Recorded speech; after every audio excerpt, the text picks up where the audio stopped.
Hello, today I will show you how to change your video quality settings in 7 days to die. To find video quality settings, begin by pressing the escape button on your keyboard. After doing so, go into options. From options, go into the video settings and go into the quality section.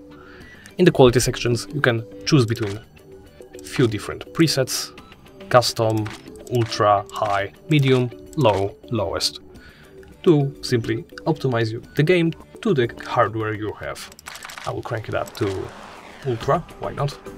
As you can see, there are many different options to personalize your experience, such as anti-aliasing, AA sharpening, texture quality, texture filter, reflection quality, reflected shadows, shadow distance, shadow quality, particles, view distance, LOD distance, terrain quality, water quality, grass distance, object quality, occlusion, bloom, motion blur, SSAO, SS reflections, and sun shafts.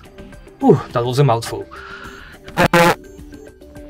One thing I would recommend to you all: turn off motion blur, because it can make you sick.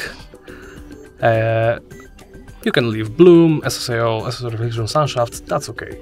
LOD distance can be optimized where to personalize at which distance the details in structures and other objects are rendered. So you can lower it to dramatically improve your performance. As you can see, performance impact is really high. When you're happy with choices you've made, simply go and press apply. Go back once again, and you're right back in the game.